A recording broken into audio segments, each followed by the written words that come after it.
God! Guys, aminin nyo, iba talaga ang kilig nating mga solid EDSI fans na nakasubaybay sa kanila kapag si Kalinga Pido na magsabi na si Viancy ay maganda. Diba? It's confirmed! Loud and proud and feeling blessed indeed si Kalinga Pido dahil totoo naman talaga na napaka-pretty ng nag-iisang Viancy. Grabing face card naman talaga yan. Oh my goodness. Anyways, hi, wow life, another video, another share guys, another POV. So ngayon guys, magbibigay tayo ng point of view dito sa, actually live to ni Kalingap Ido kagabi lang, na siya mismo nagsabi na maganda si Viancy. Napakababaw yung mga kaligayahan talaga natin. Grabe na this. Pero guys, look at her. Stolen pa lang yan. Stolen pa nga yan ha. Pero grabe naman. Napakaganda talaga ng mukha ni Viancy. Hi, those, pointed nose. Basta ang ganda. Ang ganda talaga. Ay, nako. Grabe naman. Kaya hindi ko rin masarap lang sa feeling na they both appreciate each other. Alam naman natin kung gaano na-appreciate ni Viancy si Kalingap Ido, and also si Kalingap Ido dito natin maririnig mismo na sinabi niya, maganda talaga si Viancy kahit anong anggulo yan. Parang lahat ng anggulo yan lahat. Anyways, bago ang lahat, don't forget to support and subscribe Kuya Val Santos Matubang atid na vlog Kalingap Rab at sa lahat ng team Kalingap. Syempre guys, salamat sa suporta, pagmamahal nyo sa aming mga Kalingap reactors, and maraming salamat pala sa mga umorder ng ating sabon, and sa mga gustong umorder, please message me sa aking FB, Miss M's Life. Maraming salamat po. Guys, kung usapang ganda naman talaga, isa sa mga pinakamagandang din to, Kalingap Angel, si Viancy talaga. They have kanya-kanyang kagandahan, pero si Viancy ay talagang isa sa mga nagagandahan talaga ako. Morena beauty siya, pero sobrang basta ang ganda talaga niya in person. Maliit ang mukha, matangos ang ilong, basta pretty. Plus mas lalo pang nagdagdag attraction ang kanyang buhok for me, yung long straight hair niya, plus napaka-flattering ng kanyang katawan, lalo na ngayon na mag-i-80 na si Viancy. Mas lalong naging maganda yung mukha niya sa totoo lang. Dati kasi medyo medyo chubby face, ganon. Pero ngayon, napapansin nyo ba na parang numinipis? Nagpapasexy kasi, di ba? And mas lalong naging blooming because masaya ang puso, inaalagaan ng tama, minahal ng tama, and syempre, inspired and grateful, di ba? Of course. Look at her. You're beautiful. Indeed. She is really beautiful inside and out, 'di ba? Kaya nga hindi ko rin masisisi si Kalingap Ido na he is very proud to have Viancy, na talaga namang wala siyang masabi. Actually, pag sinabing kung gaano kabait si Viancy, kung ganyan ang tanong, kumbaga speechless siya kasi si Viancy is sa totoo lang, kung sino mang mas nakakilala kay Viancy ng lubusan, walang iba kundi si Kalingap Ido. And once na magdi-describe siya kay Viancy, talagang mapagano na lang siya, wala di ba? Napamahal di ba? Grabe naman talaga ang mukha yan.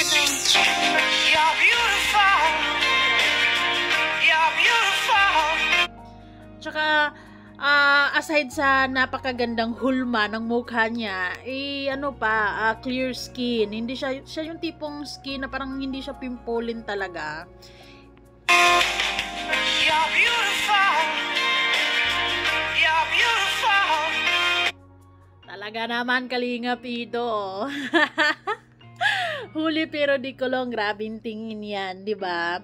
Ang ganda naman talaga ni Viancy. Siguro talaga namang hindi lang siya maganda sa physical, pati na rin sa kalooban niya, talagang maganda, understanding. And ayun, maganda talaga. You're beautiful, it's true. Yes, and guys, grabe, gustong-gusto ko din yung bagong haircut ngayon ni Kalinga Pido kasi talagang bagay na bagay sa kanya at nagmumukhang 18 years old, guys. Grabe naman yan. Looking lang siya sa bagong gupit ni Kalinga Pido and sigurado ako talaga namang si Viancy nito ay puging-puging. So, ayan na nga. Sa live nga niya kagabi, talagang parang magic ang pangalan ni Viancy dahil nung nabanggit ni Kalinga Pido at nabasa ang isang comment, talaga namang kumukulay. Grabe ang hatid ng EDSI or Viancy sa mga manunood ng live ni Kalinga Pido. Talaga namang iba yung saya, iba yung nararamdaman nilang parang magic ganun. Siguro napapagaan yung loob nila, napapagaan yung nararamdaman nila kasi talagang kumukulay, guys. Nagre-rainbow. So, ito na ngayon. Ayaw po, kahit nakatiwarik pa yan, guys. Maganda pa rin yun, guys. Diba? Totoo naman. Kung totoosin naman, kahit anong anggulo dyan, talaga namang si Viancy ay palaban, diba? And given pa yung saktong-sakto yung height niya, talaga naman. Plus, mas lalo na yung pag matanggal na yung braces niya, 'di ba? Mas lalong gaganda yung ngiti niya talaga. Ganda ni Viancy kahit nakapagit. Ayaw po, kahit nakatiwarik pa yan, guys. Maganda pa rin yan, guys. Giatay. Pero totoo naman talaga. 'Di ba? Totoo naman talaga. Talagang isa ako sa mga magpi-press one talaga na legit. Talagang maganda si Viancy inside and out. Talaga naman. Nakita ko na yan siya twice, pero sobrang mapapabilib lang or talagang tititigan mo yung mukha niya dahil napakaganda talaga ni Viancy in person. Though sinasabi naman ay beauty is in the eye of the beholder. Pero for me, talagang nagagandahan ako kay Viancy at isa pa, ang sexy kasi niya din, 'di ba? And magaling din siya magdala ng mga damit talaga. So ayun, at siguro kaya din talagang napamahal si Kalinga Pido ng bonggang-bongga kay Viancy. Hindi lang yan dahil sa maganda si Viancy, hindi lang yan dahil sa sexy si Viancy or sikat si Viancy ngayon. Ibonus na lang yung mga bagay na yon kasi sa totoo lang magdadalawang taon na rin sila, 'di ba? And yung mga times na yon, sigurado naman ako na mas nakilala nila yung isa't isa. And mas nakilala ni Kalinga Pido kung ano ba talaga si Viancy. And talagang pag sinabing pag-usaping Viancy, talagang may speechless si Kalinga Pido no? Isa pa. Tumatagal si Viancy kamukha ng Barito. Medyo nag-inipis yung kanyang pisngi. Kaya nga, habang tumatagal din, yung comment kasi sinasabi, habang tumatagal, si Viancy parang naging kamukha ni Julia Barito. Kasi, numinipis kasi yung mukha, gumaganon. Tapos, ang tangos ng ilong niya, mas lalong lumiit yung mukha, ganon. Mas lalong naging, yung jawline. Actually, naging kamukha na kayo. Magkamukha na kayo, ay talaga naman. Ganyan naman daw talaga kapag nagbabahalan, lalo pag lagi-laging magkakasama. Diba? Magiging magkakamukha na ganon. Mamature na, hindi na bilang yung mukha ni Viancy. Yes. Siguro ganon din.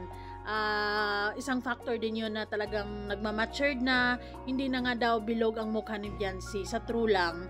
Kasi nung mga nakarang live nila, yung mga dating videos nila, kung babalikan natin, you can see the big difference talaga. And then siguro ngayon, mas naging conscious din si Viancy sa kanyang itsura. Well, actually, talagang kahit anong anggulo naman si Viancy, talagang maganda talaga si Viancy.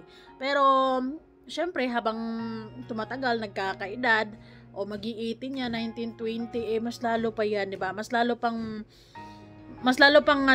ma-appreciate pa natin lalo ang kanyang beauty. Nung mga, siguro, first 10 videos nila Kalinga Pido, or palagay natin 20, talagang si Viancy is medyo, ganun pa siya, di ba? Pero pretty pa din. Pero, ngayon, ngayon, iba kasi yung iba kasi ang nagagawa ng malakas ang kumpiyansa mo sa sarili. Yung yung confidence mo sa sarili mo, 'di ba? And unti-unti talagang na-achieve ni Viancy yan ngayon, talaga naman. And malaking bagay na na-embrace niya itong buhay buhay na meron siya ngayon, 'di ba? Na hindi na siya like katulad dati na super mahiyain, ngayon talagang palaban din. Malamang, 'di ba? Palaban. Maisog na si Viancy girl. Yes. So, yun lamang guys kayo. Anong masasabi nyo sa sinabi ni Kalingap Ido? Sigurado ako, 'di ba? Na talaga namang ma-happy ka talaga at magiging masaya, nakangiti ka lang, ganon. It's like a magic kasi once na si Kalingap Ido paminsan-minsan lang kasi si Kalingap Ido magbabanggit ng mga ganyang bagay, pero pag nabanggit niya yun, iba yung magic. Iba yung magic, sana all.